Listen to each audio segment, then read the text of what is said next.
কিন্তু আজকে দুর্ভাগ্যের বিষয়, আজকে আমরা দেখতে পাচ্ছি এই কিলার জেনারেলদেরকে তাদেরকে এসি প্রিজন ভ্যানে করে নিয়ে আসা হচ্ছে, তাদেরকে যেখানে রাখা হচ্ছে সেখানে তাদেরকে এসির ব্যবস্থা করা হচ্ছে।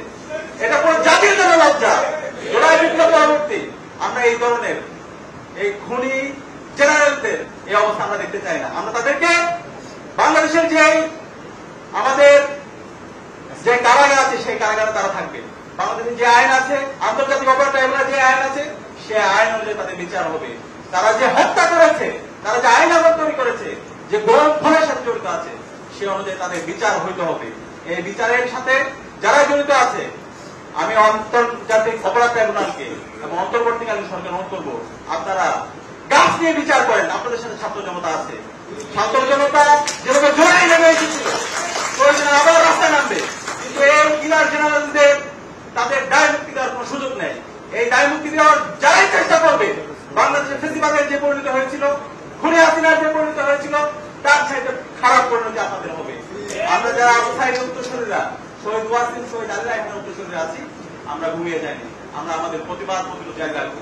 5 আগস্টের পরে আমরা দেখতে পেয়েছি যে আয়নাগরের এবং বিভিন্ন জায়গায় যে টর্চার সেলগুলো ছিল, সেই আলামতগুলো ধ্বংস করা হয়েছে এবং যে নথিগুলো ছিল সেগুলো ধ্বংস করে দেওয়া হয়েছে।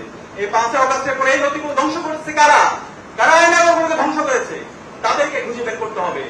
অন্তর্বর্তীকালীন সরকারের মধ্যে ঘাপটি মেরে বসে থাকা গুপ্ত অবস্থা যারা ফেসিবাদের দূষণ আছে, তাদেরকে বের করতে হবে। তাদেরকে যদি বের না করেন, আমরা ঢাকা বিশ্ববিদ্যালয় কেন্দ্রীয় ছাত্র সংসদের পক্ষ থেকে ঘোষণা দিচ্ছি, অন্তর্বর্তীকালীন সরকার এবং বাংলাদেশের ডিফেন্সে যারা আছেন, আপনাদের ফেসিবাদের পারপাস তার করে আমরা প্রত্যেকেই ঢাকা বিশ্ববিদ্যালয় থেকে আবার জুলাই যে রাস্তায় নেমেছিলাম, সেগুলো আমরা রাস্তায় নেমে আমাদের প্রতিবাদ প্রতিরোধ জারি রাখবো। আমি আপনাদের অনুরোধ করবো, সারা দেশের মুক্তিকামী ছাত্র জনতাকে আমাদের সজাগ থাকতে হবে, আমাদেরকে সতর্ক থাকতে হবে। দেশের স্বাধীনতা সার্বভৌমত্ব নিয়ে বিভিন্ন ধরনের ষড়যন্ত্র এবং চক্রান্ত হচ্ছে, সেই ষড়যন্ত্র এবং চক্রান্তকে রুখে দেওয়ার জন্য আমাদের লড়াই জারি রাখতে হবে। এবং এই আহ্বান জানাবো, আপনারা জানেন এই কিলার জেনারেলরাই জানে আমার সুমন ভাই কোথায় আছে, এই কিলার জেনারেলরা জানে আমার ওয়ালিউল্লাহ মুকাদ্দিস ভাই কই আছে, এই কিলার জেনারেলরা জানে আমাদের ইলিয়াস আলী কোথায় আছে। দ্রুত সময়ের মধ্যে আমাদের সকল গমকৃত ভাইদেরকে আমাদের মাঝে ফিরে দিতে হবে, না হলে আমরা আবার রাস্তায় নেমে আমাদের এই ভাইদের মুক্তির আন্দোলনে আমরা রাস্তায় নামবো।